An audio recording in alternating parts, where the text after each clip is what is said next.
इस press conference में स्वागत है। आज का जो प्रेस कॉन्फ्रेंस रखा गया था उसके 4 मकसद हैं और उसमें पहला मकसद ये है कि जो 4 जगह बाई इलेक्शन के लिए ऐलान हुआ उसमें हम मुसलमानों से अपील कर पाए कि इस वक्त बहुत जरूरी है कि 25 के इलेक्शन की तैयारी 24 में की जाए और बेला से आरजेडी को नो कहा जाए। Say no to RJD and say no to Jan Suraaj private limited company, दोनों को नो कहना बहुत जरूरी है। पहले को नो इसलिए क्योंकि आरजेडी ने एमवाई समीकरण का बहुत भद्दा मजाक उड़ाया है।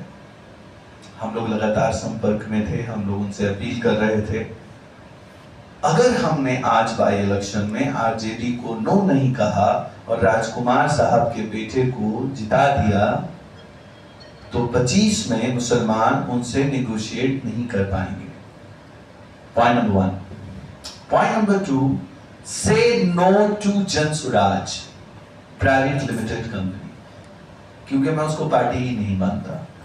पार्टी वो होती है जिसका बूथ से सदस्य शुरू होता है, फिर ब्लॉक से शुरू होता है, फिर वो जिले का सदस्य होता है, फिर राज्य की कमेटी होती है, फिर महिलाओं की कमेटी होती है, उसकी एक स्ट्रक्चर होता है। लेकिन यहाँ जनसुराज प्रोफेशनल कंपनीज बैकएंड से सब कुछ तय करती हैं। मैं जनसुराज का अभियान का सदस्य रहा हूं और उस सदस्यता के रूप में मैंने सब कुछ देखा है कि जब जनसुराज अभियान पार्टी का रूप लेता है तो एक बहुत भयंकर चीट होती है and that cheat is the point 3 of press conference. वो ये है कि पहले जिस दिन 2 अक्टूबर को पार्टी लॉन्च होती है वो दिन होता है गांधी जयंती और उस दिन मंच से गांधी जी की मूर्ति के जस्ट आगे ये कहा जाता है कि आज हम इलेक्शन जीतेंगे और कल दारू चालू कर देंगे, जिससे महिलाएं आहत हुई हैं बिहार की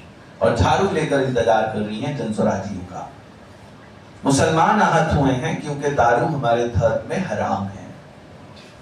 और बहुत बड़ी बात कि अभियान के किसी भी सदस्य से बिना पूछे एक नए दादाजी को जनसुराज ने अपना मुखिया बनाया, प्रदेश अध्यक्ष बनाया और उसी को सीरीज में रखा उन्होंने। जब उन्होंने पहली प्रत्याशी लॉन्च किया तो दूसरे दादाजी तरारी से लॉन्च किए गए। लेफ्टिनेंट जनरल एसके सिंह को उन्होंने जब प्रदेश अध्यक्ष बनाया तो मैं सवाल आपसे पूछ रहा हूं कि जब वो 2013 में रिटायर किए तो 10 साल कहां थे सेवा, कभी तो नहीं आए गांव। और फिर उसके बाद उनको कैंडिडेट बना दिया गया।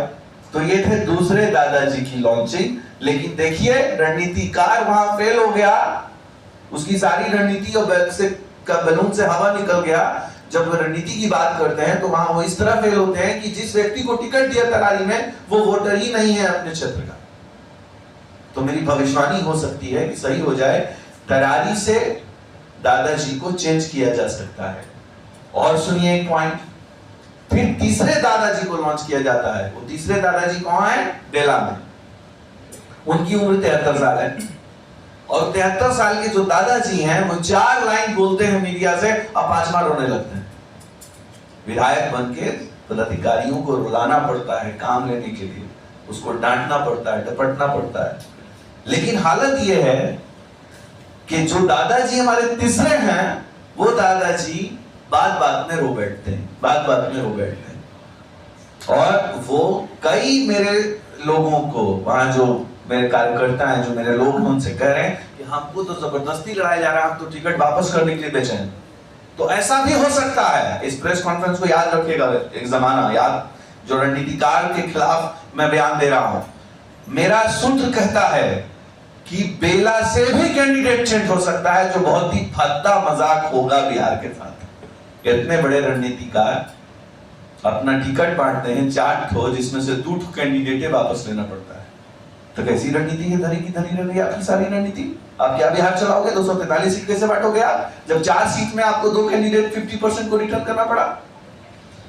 और आखिरी पॉइंट ये है कि मुसलमानों, एक बात को समझना होगा, ये प्रेस कॉन्फ्रेंस हम किसी भी धर्म के आधार पे नहीं कर रहे हैं, जबकि हम एमवाई समीकरण के धोखे के आधार पे कर रहे हैं कि एमवाई समीकरण कहता है कि मुस्लिम यादव समीकरण इंटैक्ट है बिहार में, जो लालू जी के जमाने में बना था। लेकिन वही इंटैक्ट समीकरण में आप देखो झारखंड की 8 सीटें आज ऐलान हुई हैं और 8 में एक भी मुसलमान नहीं। अगर आपने बेला के साथ इंसाफ नहीं किया, अगर आपने आरजेडी को नो नहीं कहा, अगर आपने जनसुराज को नो नहीं कहा, तो आपकी वसात खतरे में है 25 में। इसलिए मैं आपके से अपील करता हूं कि AMIM के जामिन अली साहब को वहां वोट देकर भारी मतों से जिताइए। और इसका कारण भी बता रहा हूं आपको, इसका कारण अगर आप उनको जिता देते तो आपकी मिसाल होगी, आप निगोशिएशन के कंडीशन में रहेंगे। This is all about the press conferences. Thank you so much.